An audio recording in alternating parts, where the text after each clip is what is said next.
नमस्कार आप सभी का एसी क्लासेस गोंडा के यूट्यूब चैनल पर हार्दिक स्वागत है। मैं आज देशांतर रेखाओं के बारे में चर्चा करूंगा। हमने पिछली क्लासेस में अक्षांश रेखाओं के बारे में एक बृहद चर्चा की थी, तो चलिए हम आज की वीडियो शुरू करते हैं। जैसा कि पृथ्वी पर एक खड़ी रेखाओं का जाल और एक पड़ी रेखाओं का जाल पाया जाता है, तो जो खड़ी रेखाओं का जाल होता है उन्हें हम देशांतर रेखा कहते हैं। देशांतर रेखाओं को इंग्लिश में लॉन्गिट्यूड बोलते हैं, लॉन्गिट्यूड।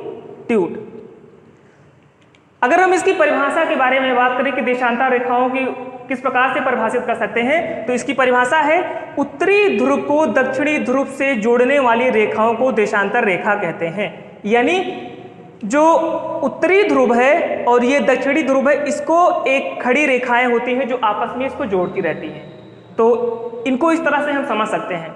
उसके बाद जो यहाँ पे मुख्य बात आती है, जो सब समझने वाली बात है कि 0 डिग्री देशांतर, यानी जो पृथ्वी होती है, पृथ्वी एक गोलाई में होती है, यानी पृथ्वी क्या है, एक गोला है। तो गोला में सबसे शुरुआती बिंदु और अंत बिंदु को डिफाइन करना, परिभाषित करना कठिन बात है। तो समस्त विश्व के देशों ने एक फैसला किया, जो 0 डिग्री देशांतर रेखा को परिभाषित किया गया। तो जो 0 डिग्री देशांतर रेखा है, लंदन के ग्रीनविच नामक शहर से गुजरती है। यहाँ पे ध्यान रखना इंपॉर्टेंट है कि जो 0 डिग्री देशांतर रेखा है वो कहाँ से गुजरती है। तो आप ध्यान रख सकते हैं कि 0 डिग्री देशांतर रेखा लंदन के ग्रीनविच नामक शहर से गुजरती है। पहली चीज ये हो गई।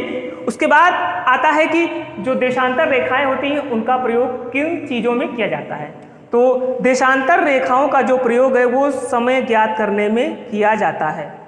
ठीक, देशांतर रेखाओं का प्रयोग समय ज्ञात करने में किया जाता है। हम पढ़ते हैं आगे। जो देशांतर रेखाओं की जो संख्या होती है, देशांतर रेखाओं की अगर हम संख्या के बारे में बात करें तो कुल संख्या 360 होती है। 360 संख्या होती है।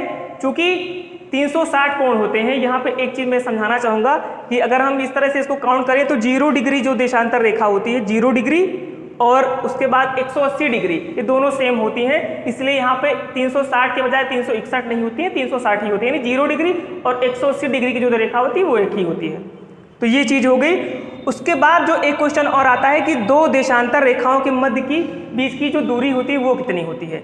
तो यहाँ पे आप देखेंगे जो ये रेखाओं का जो जाल होता है मुख्यतः 1 डिग्री के अक्षांश 1 डिग्री के देशांत यानी के मध्य पाया जाता है।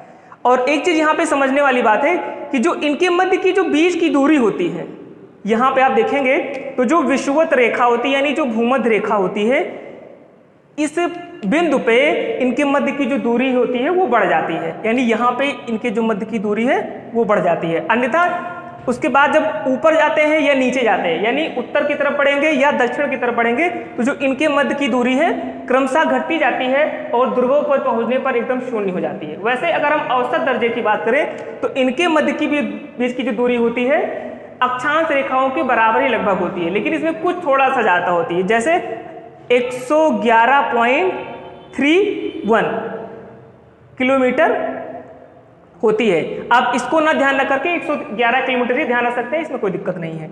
उसके बाद हम आगे बढ़ते हैं। तो बेसिकली जो देशांतर रेखाएं होती हैं उनका प्रयोग समय ज्ञात करने में किया जाता है। यानी जो देशांतर रेखा होती हैं उनके मध्य की जो बीच की दूरी होती है वो 1 मिनट की 1 डिग्री की होती है और 1 डिग्री बराबर 4 मिनट होता है। यहाँ पे ये ध्यान रखने वाली बात है कि अगर किसी भी स्थान में 1 डिग्री का अंतर है तो उनके जो समय में जो अंतर पाया जाएगा वो 4 मिनट का पाया जाएगा। चलिए हम आगे बढ़ते हैं। तो जो 0 डिग्री देशांतर रेखा है वो विश्व की मानक समय रेखा भी है। यहीं से समस्त विश्व के समयों को निर्धारित किया जाता है। लेकिन सुचारू रूप से सभी channel, radio channel, TV channel को चलाने के लिए हर एक देश ने अपना एक मानक समय रेखा को बनाया है, जिसके अकॉर्डिंग सभी चीज़ों को सुचारू रूप से चलाया जाता है। तो जो भारत की जो समय रेखा है वो 82.5 डिग्री पूर्वी देशांतर है। यहाँ पे आप देख सकते हैं जो 82.5 डिग्री पूर्वी देशांतर है वो भारत की मानक समय रेखा है। जो 82.5 डिग्री पूर्वी देशांतर है वो विश्व की मानक समय रेखा, यानी जो रेखा ग्रीनविच से होकर के गुजरती है उससे 5.5 घंटे आगे है। तो इस तरीके से आप समझ सकते हैं कि विश्व में यानी लंदन में क्या समय रहा होगा? अगर इस टाइम मान लीजिए यहाँ पे 5:30 बज रहा है तो लंदन में 1 बजेगा। इस तरीके से आप समझ सकते हैं। उसके बाद हम आगे बढ़ते हैं। भारत की जो मानक समय रेखा होती है, ये कई बार क्वेश्चन प्रतियोगी परीक्षाओं में पूछा गया है कि जो भारत की मानक समय रेखा होती है वो किन किन राज्यों से होकर के गुजरती है। तो जो भारत की मानक समय रेखा है, पहली चीज तो ये ध्यान रखना है कि 5 राज्यों से होकर के गुजरती है। उसके बाद आता है कि कौन कौन से ऐसे राज्य हैं जिनसे गुजरती है, उनके नाम को हमें याद रखना थोड़ा टफ हो जाता है। तो पहले हम उसको समझते हैं, उसके बाद हमने ट्रिक का प्रयोग किया है, आप उसको ट्रिक के माध्यम से याद कर सकते हैं। तो पहला जो राज्य है उत्तर प्रदेश। भारत की मानक समय रेखा पहले उत्तर प्रदेश से होकर गुजरती है, उसके बाद मध्य प्रदेश, उत्तर प्रदेश, मध्य प्रदेश, उसके बाद जो तीसरा राज्य है छत्तीसगढ़, चौथा राज्य है आंध्र प्रदेश, पांचवा राज्य है उड़ीसा।